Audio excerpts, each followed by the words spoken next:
गाना बजा रहे हो ना आप लोग कि जो राम को लाए हैं हम उनको लाएंगे। आप आपको पता है कौन राम को लाया? तो गाय ही भगवान श्री राम को धरती पर लेकर के आई थी। अभी हमारी हिम्मत नहीं है भगवान श्री राम के सामने जाकर के खड़े होने की। 22 जनवरी जिस दिन अयोध्या के रामलला के मंदिर में प्राण प्रतिष्ठा होनी है, लेकिन उसके पहले ही शंकराचार्यों के बयानों ने राजनीतिक क्षेत्र को गरमा दिया है। ये हम इसलिए कह रहे हैं क्योंकि शंकराचार्य अविमुक्तेश्वरानंद ने फिर अपने बयान से एक बार सबको चौंका दिया। अविमुक्तेश्वरानंद से जब पूछा गया कि आखिर वे राम मंदिर की प्राण प्रतिष्ठा के कार्यक्रम में क्या फिर जाएंगे, तो उन्होंने कहा कि हमको कोई निमंत्रण नहीं मिला है। इसके साथ ही साथ अविमुक्तेश्वरानंद ने आरोप लगाया कि लोग कह रहे हैं कि जो राम को लाए हैं हम उनको लाए हैं। क्या लोगों को पता है कि आखिर राम को लाया कौन था? तो निमंत्रण आता है तो आप वहाँ पहुँचेंगे जी? इनमें सवाल ये है कि हमने पहले ही ये स्पष्ट कर दिया है कि अभी हमारी हिम्मत नहीं है भगवान श्री राम के सामने जाकर के खड़े होने की, क्योंकि राम ने जिस गाय के लिए अवतार धारण किया था और जो गाय भगवान श्री राम को लेकर के आई थी, गाना बजा रहे हो ना आप लोग कि जो राम को लाए हैं हम उनको लाएंगे। आपको पता है कौन राम को लाया? राम को गाय लेके आई है, क्योंकि जब पृथ्वी के ऊपर अत्याचार बढ़ा तो पृथ्वी ने गाय का रूप धारण किया। वो ब्रह्मा जी के लोक में गई, ब्रह्मा जी ने वहां प्रार्थना की, भगवान ने कहा कि हम अंशों के साथ सूर्य वंश में मनुष्य अवतार धारण करेंगे और तब तुम्हारी भार का हरण करेंगे।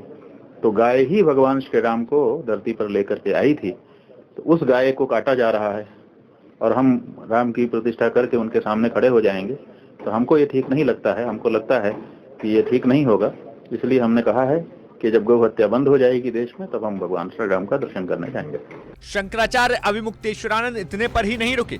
शंकराचार्य ने प्रधानमंत्री मोदी का नाम लेते हुए कहा कि प्रधानमंत्री मोदी का वो विरोध नहीं करते हैं, लेकिन वे नहीं चाहते कि मोदी के हाथों ऐसी कोई गलती हो जाए जिससे उनका पतन हो जाए। गुरुजी की आप नाराज चल रहे हैं, क्या है पूरा? नहीं, हम बिल्कुल नाराज नहीं हैं। हम इस बात से भारतीय जनता पार्टी से प्रसन्न हैं कि उन्होंने देश में हिंदू वातावरण बनाया है, हिंदुओं के सोए हुए स्वाभिमान को जगाया है। आज हिंदू गौरवान्वित महसूस कर रहा है। इस बारे में हम उनके प्रशंसक हैं। जहां गलती होती है उतने बारे में हम बोलते हैं। हम पूरे तरह से किसी के ना तो खिलाफ हैं और ना किसी तरह से पूरे के पक्ष में हैं। हाँ, कोई व्यक्ति है, हमारा भी व्यक्ति है, गलती करता है तो हम उसको डांटते हैं। सामान्य हर माता पिता अपने बच्चे को प्यार करता है लेकिन फिर भी गलती पे डांटता है। तो इसी तरह से हम गुरु हैं सबके। जब कोई धर्मशास्त्र की दृष्टि से, धर्म की दृष्टि से गलती करेगा तो हम उसको नहीं कहेंगे कि गलत हो रहा है, और गलती जो करेगा उसका परिणाम आएगा। आप देखिए, लोग कहते हैं कि हम एंटी मोदी हो गए। एंटी मोदी नहीं है, हम एंटी के प्रो एंटी हैं, इस प्रो मोदी हैं। क्यों?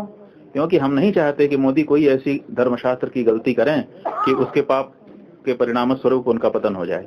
बड़ी मुश्किल से उदय हुआ है, तो हम चाहते हैं कि उनके हाथ से कोई गलती ना हो। इसके लिए हम ध्यान आकृष्ट करते हैं। तो उनके जो चट्टे बट्टे हैं अगल बगल के, वो कहते हैं सारे ये आपके विरोधी हैं। हम विरोधी नहीं हैं, हम चाहते हैं कि उनके हाथ से अच्छे काम कराए जाएं। फिलहाल 22 जनवरी को अयोध्या में राम मंदिर में रामलला की प्राण प्रतिष्ठा का कार्यक्रम है, जिसमें देश की जानी मानी सभी हस्तियों को निमंत्रण दिया गया है। लेकिन ऐसे में शंकराचार्यों का वहां मौजूद न होना अपने आप में बड़ा सवाल है। और इसके साथ सवाल ये है कि आखिर शंकराचार्यों ने जो मुद्दे उठाए, जो बातें कही हैं, उसका प्रधानमंत्री मोदी क्या कुछ जवाब देंगे। मनसा से अमरजीत सिंह की रिपोर्ट, यूपी तक।